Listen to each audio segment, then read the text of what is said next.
Bonjour à tous, bienvenue sur ma chaîne Afrique Authentique. Je m'appelle Daniel, citoyen du monde et passionné par l'Afrique. Aujourd'hui, nous allons parler d'une thématique très importante, à savoir l'imprévoyance africaine. Parce qu'on a cette habitude de vivre par l'espoir, vivre dans la grâce, vivre dans l'espoir d'un avenir meilleur. Mais ceci est contredit souvent avec la réalité, parce que ça, c'est juste un espoir, mais ce n'est pas une réalité.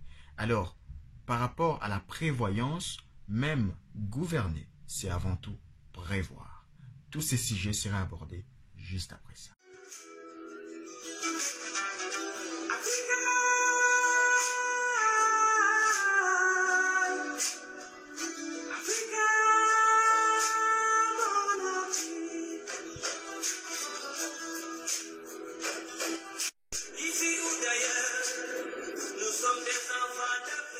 L'imprévoyance africaine.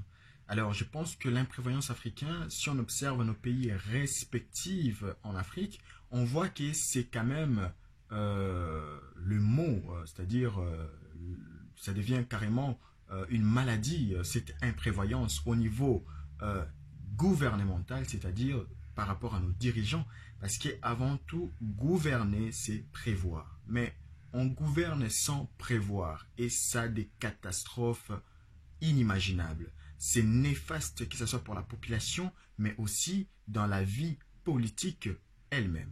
Mais aussi au niveau de la population, on assiste à cette imprévoyance où des gens vivent dans l'espoir d'un avenir meilleur. C'est-à-dire des gens vivent comme certains ont tendance à les dire, de vivre dans ou par la grâce. C'est-à-dire on n'est pas sûr du lendemain, mais on espère quand même. Je pense qu'il est important de pouvoir comprendre que l'improvisation est néfaste. Pourquoi? Parce que le changement ne s'improvise pas. Tout doit être planifié.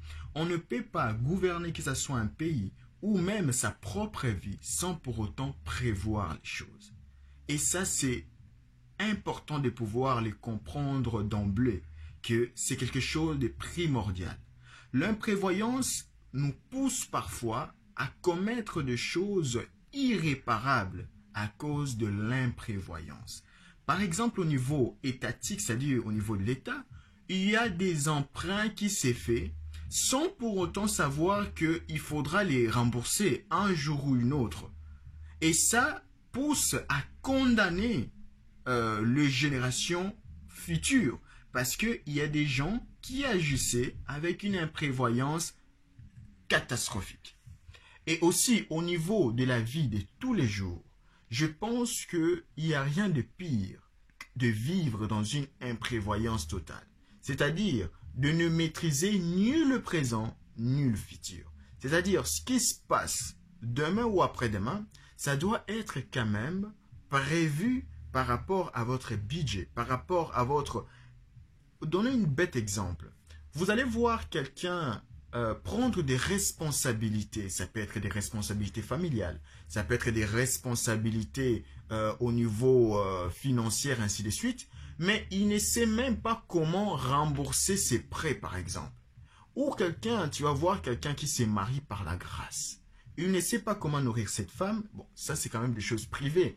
Je donne juste à titre d'exemple. Quelqu'un avoir 15, 20, 30 enfants, mais sans savoir comment les nourrir.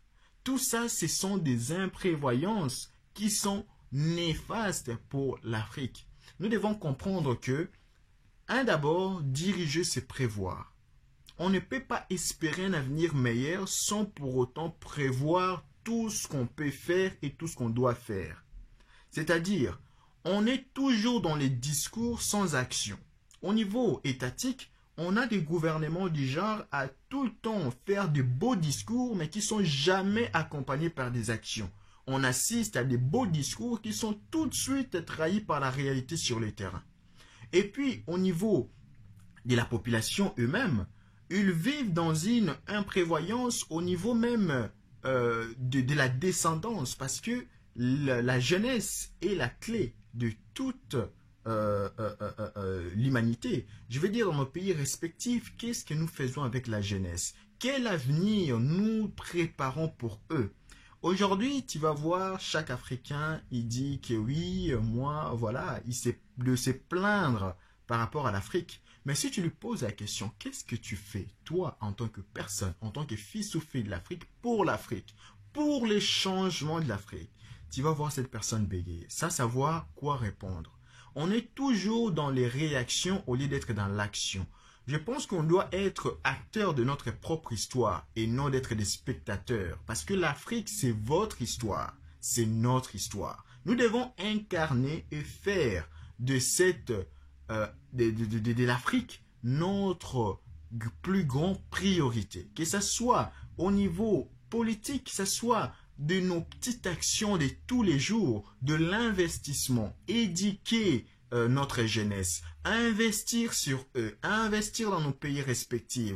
C'est quelque chose de très important qui par la suite va nous permettre de rêver ou d'oser vivre ou rêver un avenir meilleur. Je pense que chaque Africain a la responsabilité morale de pouvoir penser, agir pour l'intérêt et pour l'émancipation de notre si beau continent.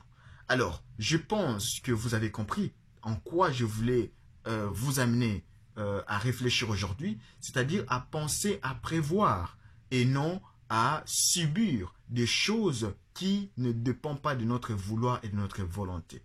Et nous devons aussi faire attention à ce que moi j'appelle de la charité hystérique, c'est-à-dire de la charité qui ne produit pas. Cela veut dire, on veut toujours de l'aide parce qu'on ne prévoit rien. On attend toujours de l'aide de l'extérieur. Au niveau, par exemple, de pays, on va aller chez la banque mondiale, banque internationale, je ne sais pas, des prêts, des trucs comme ça. On va aller demander l'aide à l'Union européenne, on va aller demander l'aide à tel ou tel pays. Pourtant, nous pouvons prévoir avec nos propres ressources et faire les choses comme il faut et rêver surtout d'un avenir meilleur. Alors, je pense que nous avons une responsabilité morale de pouvoir penser à prévoir et non subir toute action venir de gauche ou de droite qui va aller pour nuire notre Afrique ou nos vies respectives. Sur ce, je vous dis, n'oubliez pas de vous abonner, de partager et surtout de commenter notre vidéo. En attendant, prenez soin de vous et n'oublions jamais que l'Afrique, c'est votre histoire et c'est notre histoire. Et ces changements commencent maintenant.